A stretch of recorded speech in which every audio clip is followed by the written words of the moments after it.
Start the meeting. Please join me in the Pledge of Allegiance. I pledge allegiance to the flag, United States of America, and to the republic for which it stands, one nation, under God, indivisible, liberty and justice for all. Thank you. Roll call, please.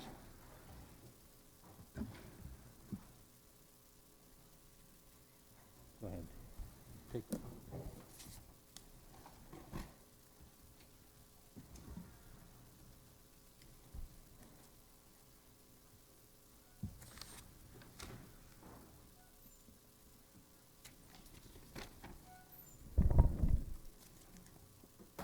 Supervisors Decker, Belsky, Gully, Mauer, and Berg are excused. Nudo is absent.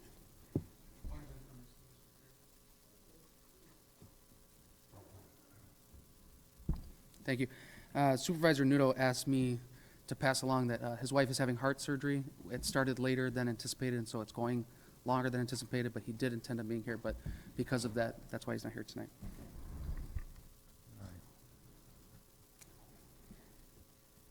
Citizens' comments. Are there any citizens? Go ahead and step up to the podium. State your name and address for the record. 10 31st Street, Brighton. I want to take a couple minutes tonight, not too many. I tried it this afternoon. I think it's about 3 minutes, so we should be okay. But article in the paper this week struck a chord with me and really caught in my mind. So I wanted to readdress a couple of things, and looking at the agenda, tie it right back to the agenda because I have some questions there as well. Specifically, it's on ethics and conduct of this Kenosha board, so things that are happening. In 2021, I addressed the board regarding a resolution clarifying the process to notify our Kenosha County communities of Chapter 980 sexually violent persons being located into their area. I remain very concerned about this. In fact, I've seen a number of articles run. In fact, there's a writer down in Indiana that's been doing a lot of good work along this line. I find it difficult to find an explanation as to why anyone would have voted against that resolution. To be clear, we're talking specifically about Chapter 980, sexually violent persons. Those who voted against the resolution: John O'Day, John Franco, Dave Celebre, Andy Berg, Ron Frederick, and Ed Kubicki. It's important that we remember these names, as several wish to continue representing Kenosha County citizens. Tonight's agenda, however, includes a proposal to appoint County Supervisor Chairman O'Day to continue representing Kenosha County on the Brookside Board of Trustees. I believe you should all call into question this appointment when recalling that Supervisor O'Day would side with these sexually violent predators and vote no on a simple resolution to inform our communities. While I'm addressing ethics, I was really surprised this week when I read about the resignation of Supervisor Celebre in the Kenosha News. In the article, he states, "It has recently come to my attention that a potential conflict of interest may exist between my acting as a Kenosha County Board Supervisor and my role as an attorney in cases where I am appointed by the court. I personally find it difficult to believe that an attorney and a Kenosha County Board Supervisor would not recognize his ethical obligations and be able to identify a conflict of interest after his time of service. The statements of economic interest should have raised the questions. Wisconsin statutes are clearly written and available. I'm not a supervisor. I've read them, so I'm aware what they are. Kenosha County Council, Mr. Cardamone, you're charged with being the county legal expert. I would think you would see it. County Executive Cruiser, Chairman O'Day, Clerk of the Circuit Courts, Petoskey-Matink. Someone, but none of these officials or professionals appear to understand the ethical guidelines of the county or the state, nor seem to have the capacity to recognize them and address them. So the state statute says this, and it's very clear. Public officials are prohibited from using their offices to obtain financial gain or anything of substantial value for the private benefit of themselves, their immediate families, or organizations with which they are associated. An attorney should recognize that, I would think. Statute's pretty clear to me, and I imagine it's very clear to most average citizens. Is this obfuscation of a clear conflict? Evidence of an effort to simply protect a partisan seat? Or is it something more insidious? I don't know. Ethics and values are critical to the responsible execution and leadership by supervisors of the Kenosha County Board. If you're not able to act ethically, how can the constituents of the county trust that this board is acting in their interests? I urge this board to consider carefully its actions and obligations this evening, to act with the interests of the citizens of Kenosha County held foremost in all decisions taken. The temporary appointment to the seat vacated by Supervisor Slavery should not be filled in a partisan appointment to influence an election. Easy to do.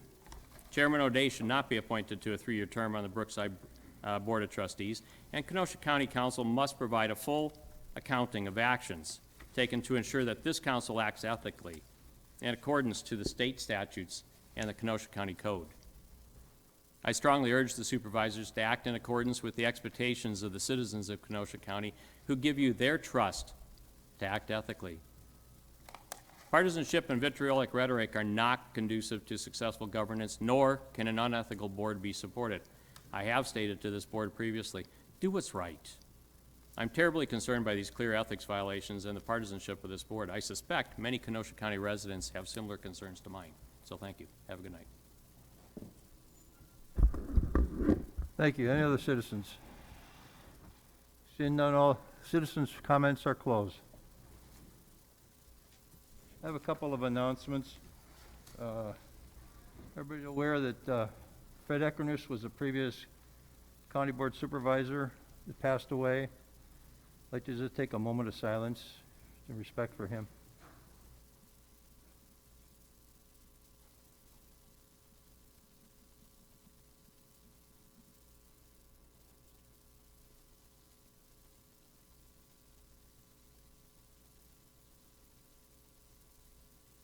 Thank you. Supervisor Mark Nordigan's charity this month is St. John's Catholic Church, Twin Lakes Carport Project. So I'll be donating $200 to that charity this month. The other note, the budget books from 2021, if anybody has them, wants to turn them in, just leave them on your desk with a note with your name on it saying that you're willing to turn them back in. Like my book is just sitting here with a note on it. The budget director would appreciate it. You don't have to take the pages out or anything, just leave the book on your desk. Any supervisor reports? Supervisor Palmaville. Thank you, Mr. Chair. Judiciary and Law has not met since the last board meeting, and due to the lack of agenda items, will not meet in January. Our next meeting is scheduled for February 2nd. Thank you. Any other reports? Seeing none? Appointments. County Executive Appointments. 50, Noel Shear to serve on the Kenosha County Library System Board. Refer to Finance and Administration Committee. 51, Richard Willoughby to serve on the Kenosha County Human Services Board. Refer that to Human Services Committee, please. 52, Robert Pitts to serve on the Brookside Board of Trustees. Refer to Human Services Committee. 53, John O'Day to serve on the Brookside Board of Trustees. Refer to Human Services Committee. New business ordinance, 1 reading, 2 required. Ordinance 16 from the Planning, Development, and Extension Education Committee, an ordinance amending the text of the Kenosha County General Zoning and Shoreland Floodplain Zoning Ordinance. The proposed text change will modify existing section in accordance with the statute to acknowledge the Bong Recreation Area 8 dam failure analysis. Ordinance 1 reading, Ordinance 17 from the Planning, Development, and Extension Education Committee, an ordinance regarding Alice L. Daly and Green Hill Swiss Farm LLC, requesting an amendment of the Shoreland District Boundary, Town of Paris. Passed unanimously by Gashke, Mauer, Beth, Rodriguez, and Nudo excused. Supervisor Gashke.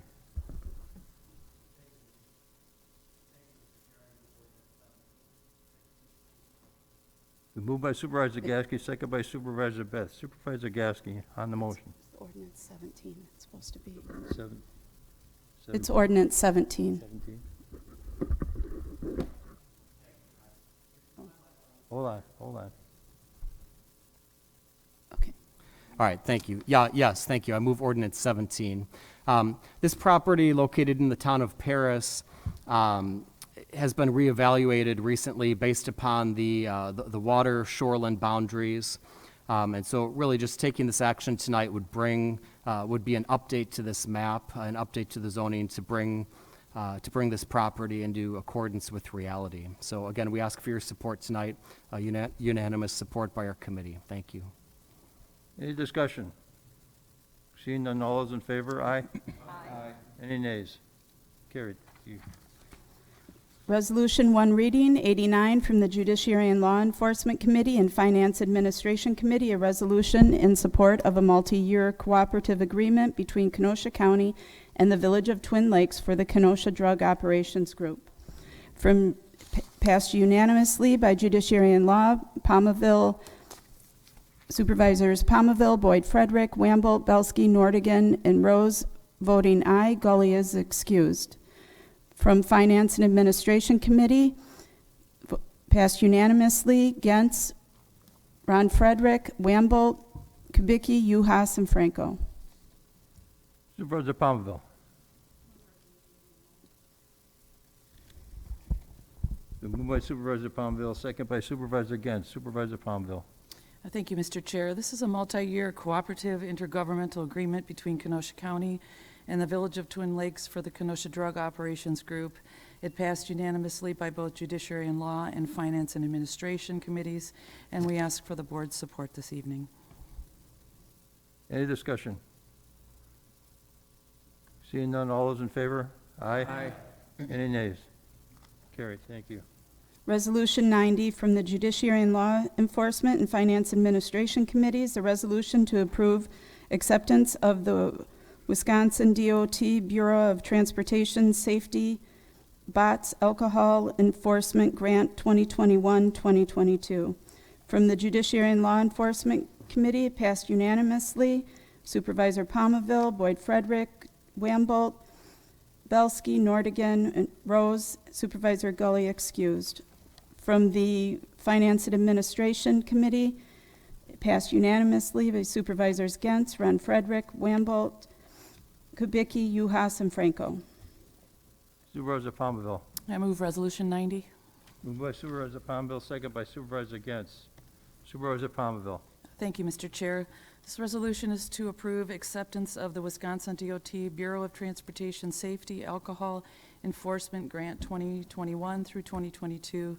This resolution requires no funds from the general fund and increases revenues and expenditures respectively. It passed unanimously by both Judiciary and Law and Finance and Administration Committees, and we ask for the board's support this evening.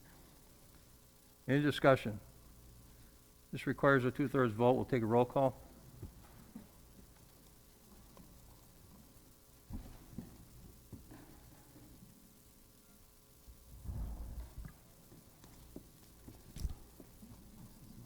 Resolution 90 passes unanimously. Communications, 9, communication from Andy M. Bueller regarding future items scheduled before the Planning, Development, and Extension Education Committee. Receive and file. Claims 20, Laura Krafowski, personal property loss. Refer to Corporation Council. Approval of the December 7th, 2021 minutes Supervisor Lewis. by Supervisor Lewis. Supervisor Lewis. So moved. Is that Sarah? Supervisor Gens, you made the second? Okay. All those in favor? Aye. Aye. Any nays? Motion to adjourn? Yeah, Rodriguez. No, we gotta do one more thing. No, there's nothing else, right? No, that's it. Motion to adjourn. Motion to Supervisor adjourn. Rodriguez and Rodriguez, and Supervisor who else? Palmaville. Palmville? All those in favor? Aye. Aye. Carried. Thank you.